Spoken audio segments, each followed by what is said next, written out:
Good evening. This is Maestro Cortella with the Dawn of War 2 Retribution Elite Modcast. Today, we have a 2v2 on Medean Cliff Mines. Our first player is Anomaly, playing as the Grey Knight Bro Captain. Bro Captain is a tanky melee hero. He has Terminator armor, so naturally he can't be knocked down or suppressed. He starts out with a big 4-sword, not terribly powerful, and he's actually not that great as a melee counter early on because he doesn't really have any kind of knockback on demand. More just for tying things up, putting on pressure, and all that stuff. Next up, we've got FrozenVapor playing as the Chaos Lord. The Chaos Lord is another tanky melee hero, also wearing Terminator armor, a bit better as a melee counter than the Grey Knight Bro Captain.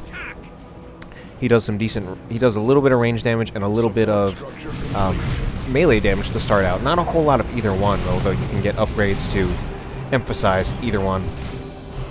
He's also got some area of effect spells that can be very powerful. Next up, we've got Protagonist, Survivor of Storms. He is playing as the Warp Spider Exarch. That is a teleporting Eldar hero. Fights pretty well in both ranged and melee. Very good for harassing squads, especially weak infantry squads. Also for harassing map points, requisition points especially. Just teleporting around, capturing and decapturing points. And then finally, we've got Soul Drinkers. Kind of a regular, especially in 1v1 games. One of the most commonly casted 1v1 players, but here he's playing 2v2. He's also playing as the Commissar Lord. Commissar Lord is a slightly tanky melee hero. He is not as big as that Chaos Lord, and he's not winning this fight. In fact, he's probably going to go down in the process. He can execute his own troops to make them fight harder. He can also support by executing them with his gun. Anyway, so not a terribly strong start for Soul Drinkers, and he actually decides to just buy back his Commissar, and I feel like that almost seems like an impatient choice to me, especially considering his Commissar was right here, just on his side. His teammate is a Warp Spider Exarch, could very easily get over there, at least more easily than any other hero in the game, really. Just teleport to that side, revive the Commissar, and then get back to his own side relatively quickly. Anyway, we've got some Purgation squads from Anomaly running over to bash the power. Right now, this power farm is relatively undefended, so I think we can reasonably expect to see 2 generators go down at least, if not the entire power farm, just with the Purgation right here. We've even got the Inquisitorial Stormtroopers to add on whatever damage they can add on. I think it would be very prudent for the Protagonist to get out of here, or to get out there, get his Warp Spider Exarch in there to tie up the Purgation, really cut his losses. And at this point, it looks like at most he's going to save basically the power generator up there. If he's really lucky, no, the Stormtroopers actually finish off that one that was nearly dead. So he definitely did, well, the best thing he could have done, but he still lost quite a bit of power out of that. An ally has taken a victory point.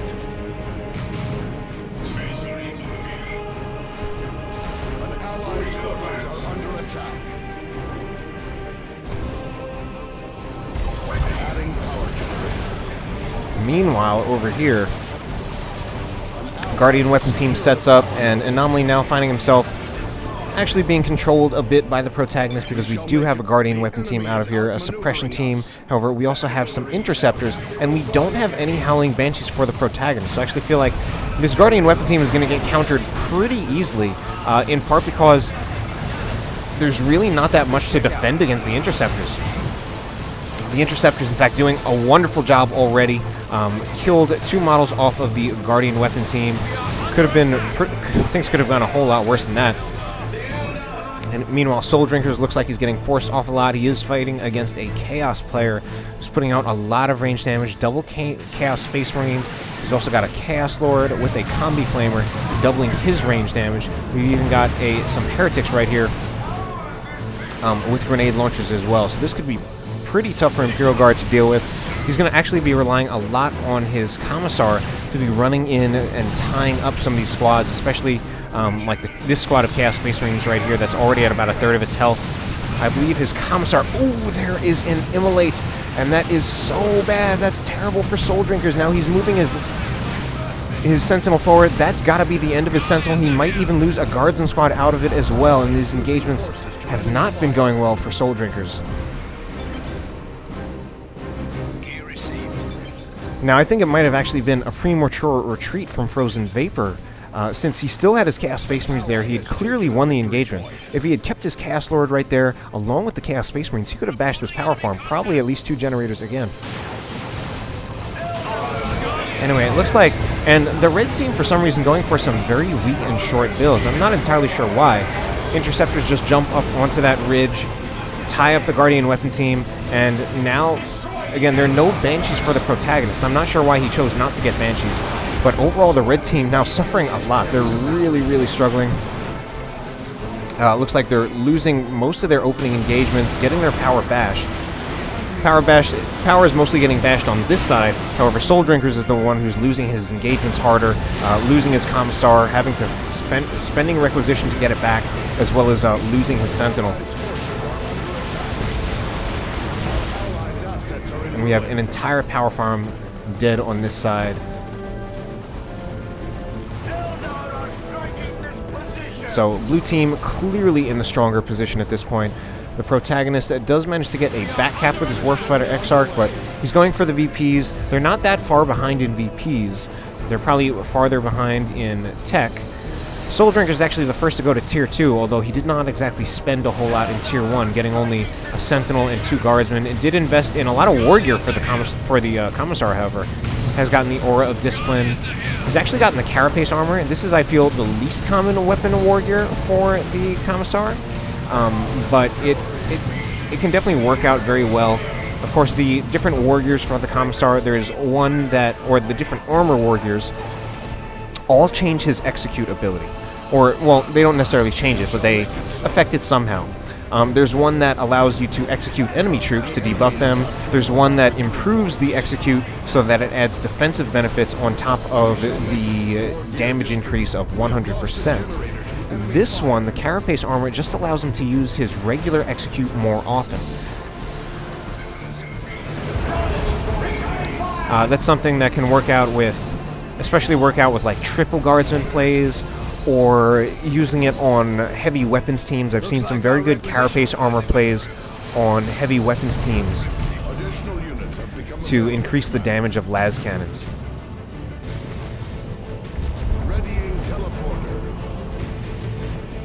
Now, luckily for Soul Drinkers, he actually managed to get a decent generator bash over here. I'm actually very surprised, considering all he has are 2 Guardsmen and his Commissar. Not a very strong force for bashing generators, but I mean, I guess they worked out anyway. We now have the Chimera out for Soul Drinkers, which is going to give him a very, very temporary advantage against FrozenVapor, but that advantage stops once this Chaos Dreadnought makes it out onto the field and starts shooting at the Chimera.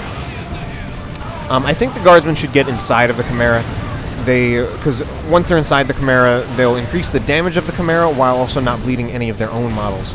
The time when they're mainly going to want to get out of the Chimera is once they get upgraded to plasma guns, because then they'll be doing way more damage once they're outside of the Chimera. But keeping them inside the Chimera keeps them safe.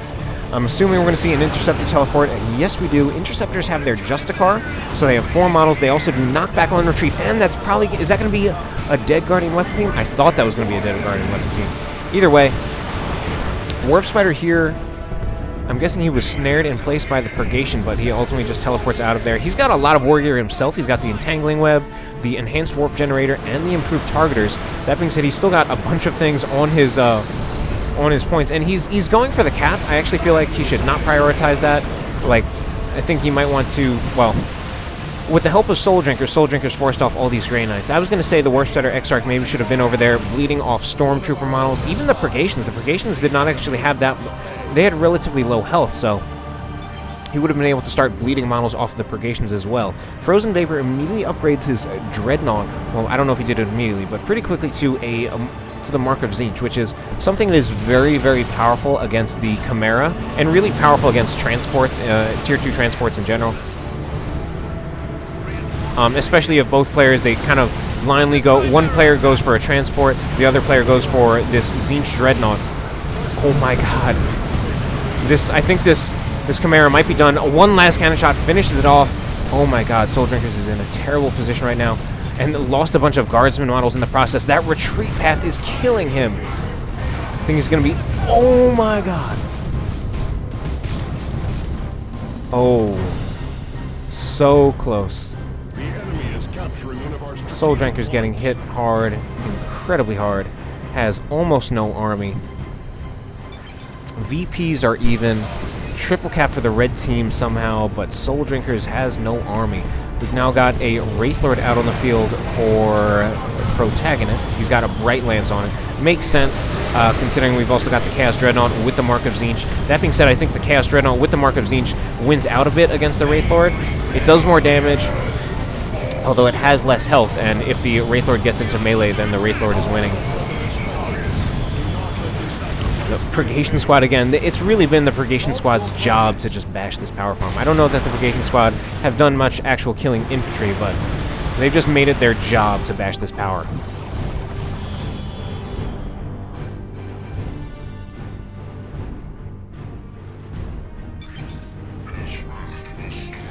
Now, this Guardian weapon team is still a Bright Lance, or it's still a Shuriken Cannon, rather, and it's not a Bright Lance. So right now, FrozenVapor also has the better supplemental AV to help out his vehicle. So I'd say overall, he's in the stronger position against Protagonist Bright Lance Wraithlord.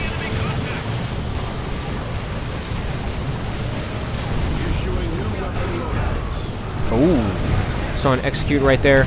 The Guardsmen do now have plasma guns. They do a lot of damage with plasma guns, and we're going to see a little bit of the Frenzied Barrage, but look at how powerful that is. Now, the Frenzied Barrage is mostly good for suppressing a blob of infantry. The missiles do damage, and they can be very good, as we just saw right there. The only thing is that they spread out a lot, and sometimes they will just straight up miss. Grey Knight Dreadnought does not quite want to be in melee like this, I think. It's Grey Knight Dreadnought now in a little bit of trouble. We've got a crack grenade from the Interceptors, however, to help them out, but I think we've also got a Warp Spider call-in and a Manticore Strike. I hope that Manticore Strike doesn't hit the Warp Spiders. Warp Spiders, meanwhile, I mean, maybe, like, I think he was hoping that he could haywire the Grey Knight Dreadnought. The problem with that plan is that he would need to take some time to upgrade to the aspect of the Warp Spider, and there were just other squads there to support. The Haywire or the Warp Spiders really did not get much of an opportunity there. They had just started taking damage from the Purgation Squad, I believe. Is it the Purgation Squad? Let's see, the Purgation Squad, yes, has now upgraded to Psy Cannons. So they've kind of moved on in life. Really made it their job to bash generators, and there are no more generators here to bash. I don't know if Protagonist's just given up on that. But it's amazing that we still have a game here, to be honest, and the red team actually has a significant VP lead.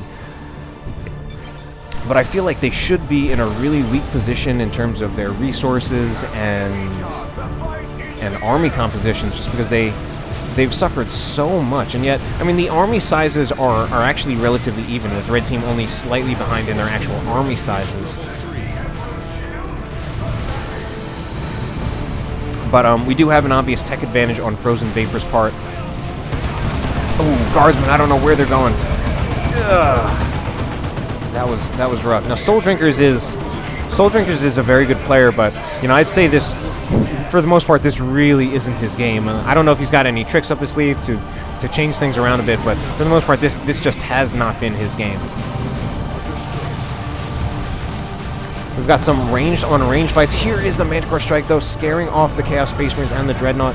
Now, Chaos Space Marines, typically a single squad of Tzeentch Chaos Space Marines is going to win out against a single squad of Warp Spiders, at least if it's fully upgraded with 4 models. Right now, these Tzeentch Chaos Space Marines only have 3 models, and do they have Eternal War? I think one of them does, and one of them actually doesn't, so... fully upgraded Tzeentch Chaos Space Marines are definitely a counter to Warp Spiders. Issuing new weapon loadouts. But not fully upgraded. I mean, I guess they're not quite a counter. And there was also some support for those Warp Spiders in the form of these Dire Avengers. Protagonist also now has some Dark Reapers. Very good against power armor. They're getting their variety of upgrades. In particular, the pinning fire ability on the Dark Reapers is very good. It increases their damage as well as allows them to suppress on demand. Usually takes a few seconds before the suppression actually happens, but still a good ability. Anyway, Warp Spiders get their Haywire Grenade off, but the Guardian Weapon team needs to keep backing off.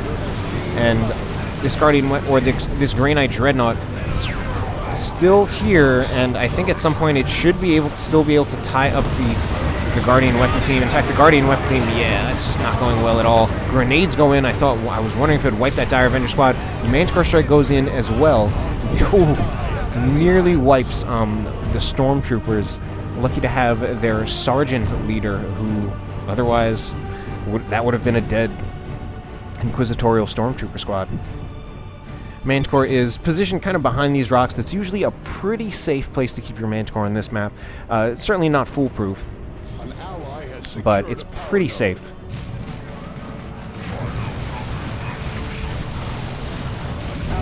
I mean, Guardsmen running out here. Typically, Guardsmen actually do pretty well against Tzeentch Chaos Space Marines because of the way they do a lot of damage and will bleed the Tzeentch Chaos Space Marine models.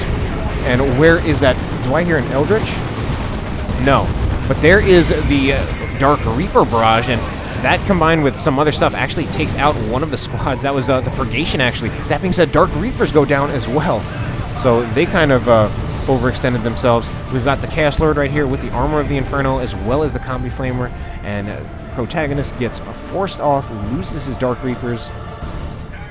And I don't know if that's an even trade. I mean, those Purgations actually did a lot in this game, mostly in bashing generators, but scaling on later into the game, I think the Dark Reapers are the more valuable unit, so I think that engagement actually favored Anomaly.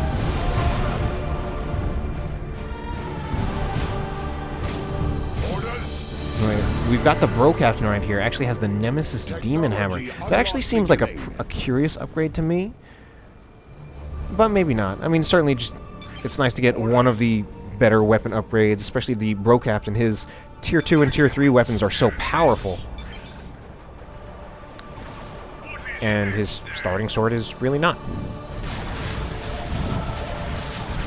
Now, the only thing about this Nemesis Demon Hammer is I feel like he might not actually get into melee that much, just with all of these range squads right here, and so many powerful range squads. We've also got the Warp Spider Exarch, who can always just use Entangle on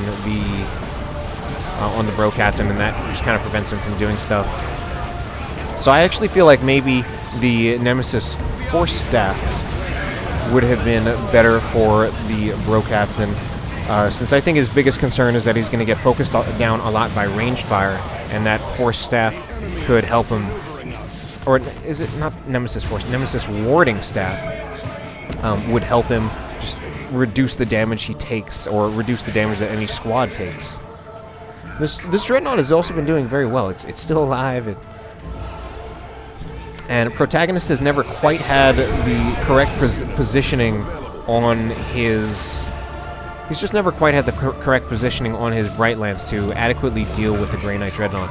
Grey Knight Dreadnought might even take out the Warp Spider Exarch. If not that, then maybe the Interceptors. Interceptors kind of walk away, have second thoughts. Teleport again, that was quick. They're going to try to finish him off with range fire, but it's just not good enough. Meanwhile, Lascannon had the weapon team over here to hopefully take out the Chaos Dreadnought, which has done extremely well. Tzeentch Dreadnought, very powerful against Imperial Guard. It's oh my god. Look at that. Yeah, this, for the most part, this just isn't Soul Drinker's game. Here's another one of those Hell Fury strikes. Can it fit? Oh my god. Can that finish off that last Guardsman squad?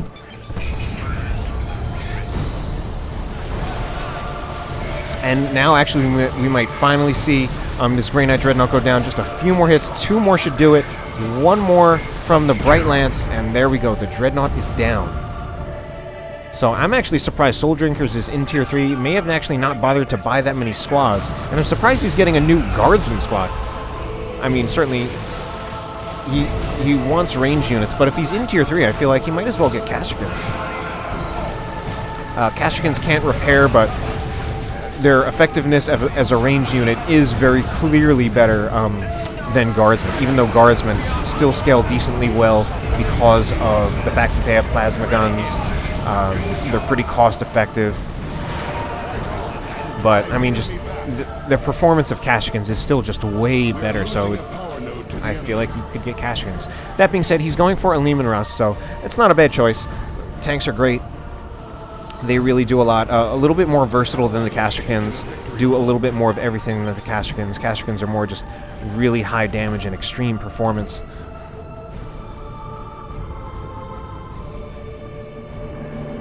But the Leman Russ is more like the utility purchase, the general combat purchase, the everything purchase. I mean, I'd say tanks are among the most versatile units in the game. Certainly, as far as vehicles go, they are by far the most versatile vehicles. And then, even among non-vehicles, they're one of the most versatile units and arguably the most versatile units.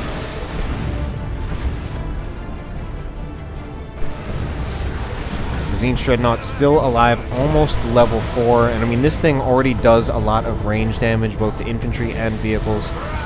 Going to be doing even more with the levels, and that Frenzied Barrage ability is great for controlling things. It also does a lot of area effect damage if it actually hits. I think the Bro Captain, yeah, going to need to retreat or teleport out of there. Meanwhile, we had some Dire Avengers attempting to backcap. It's actually, I mean, it really feels like the red team has been losing the whole game, and they've just been getting hit really, really hard. But they're still in it. VPs actually favor the red team.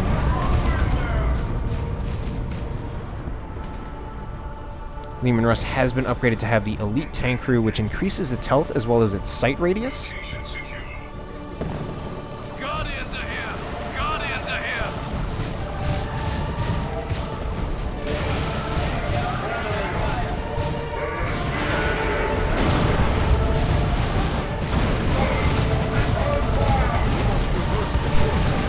Oh no, Las Cannon Heavy Weapon Team goes down. Another Hell Fury Strike. That thing has been so good. And here's a rocket run, though. That's the rocket run from Soul Drinkers. Although it didn't end up being that strong of a rocket run. He did force off some units, but I don't think he took out that much. And now this Leman Russ actually in quite a bit of trouble, being chased down by the Chaos Dreadnought as well as the Great Unclean One. It looks like most of these units are actually backing off and deciding to prioritize actually capturing the map a bit. And now we've actually got a Fire Prism from Protagonist. I mean, Fire Prism is nice. Fire Prism is a really great unit. It can be a game-changing and game-winning unit. Although, in this particular situation, I feel like it might not quite be enough. Just because I feel like the blue team really has a lot. They have a lot, and I feel like right now the red team is going to be a bit overwhelmed.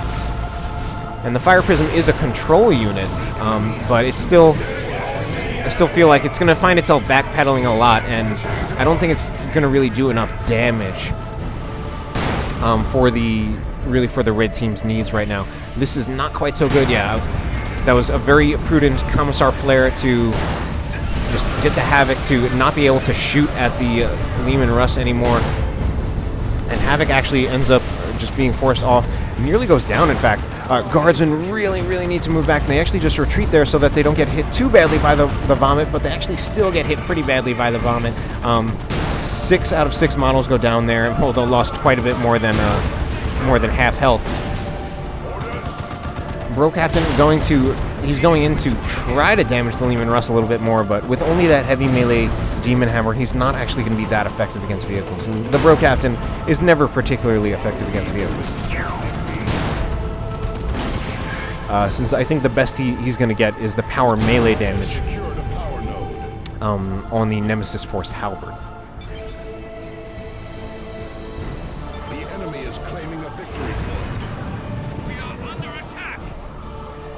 Anyway, we have some mines placed. I feel like those are some rather curiously placed mines, since they're more like on Soul Drinker's side. Meanwhile, what's going on over here? Oh, Warp Spider Exarch goes down. An Autarch called in, but she's not doing much either. But yeah, those mines a little curiously placed. They're on Soul Drinker's side. They could even end up screwing him if some of the... oh my god, they actually... oh my god, oh my god, oh my god.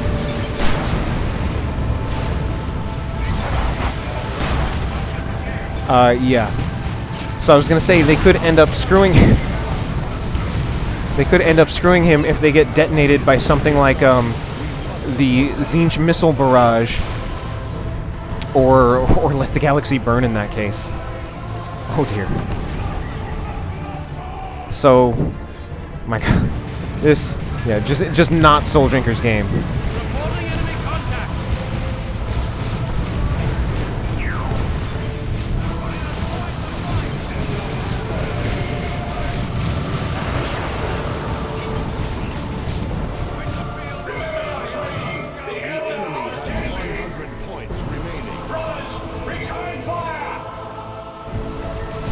But anyway, VP is still pretty even. We've got 101 to 95. Blue team does have the lead now, and I mean, I'm expecting it to go their way unless it somehow goes to the red team. I mean, it really feels like the red team has not done that well. Soul Drinkers has just been getting hit so hard, and it just hasn't been his game. I feel like Protagonist hasn't actually been that strong in this game either. But, I mean, regardless of my feelings, they're still in this game. It's 101 to 94, so we've got very even VPs.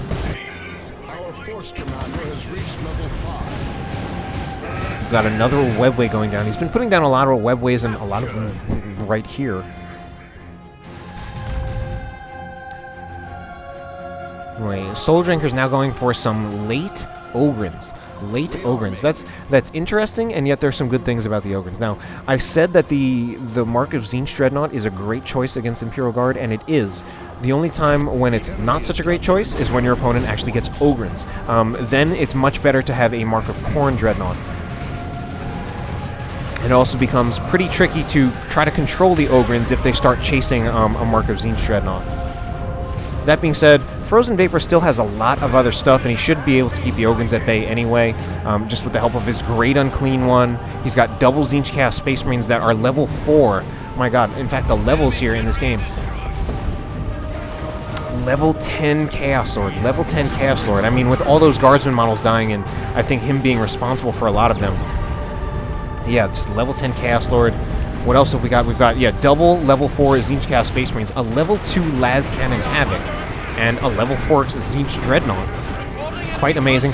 This Fire Prism now in a ton of trouble. So, everything in trouble. Double cap for the red team somehow, though. You know what?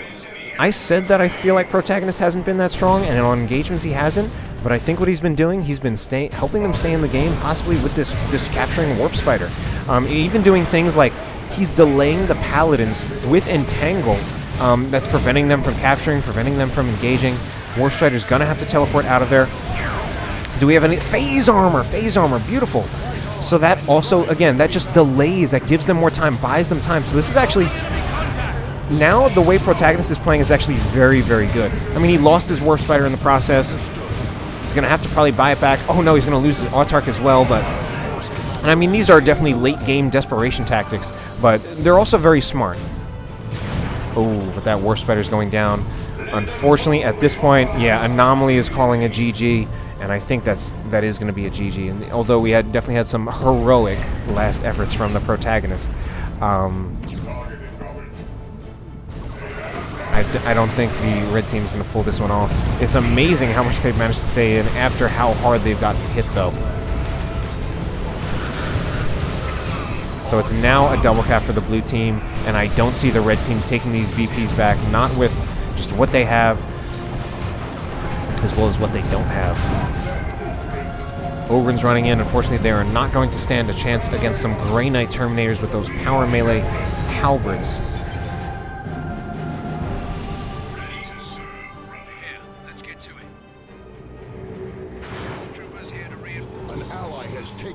And it's a triple cap for the blue team, so that will inevitably be the win in their favor.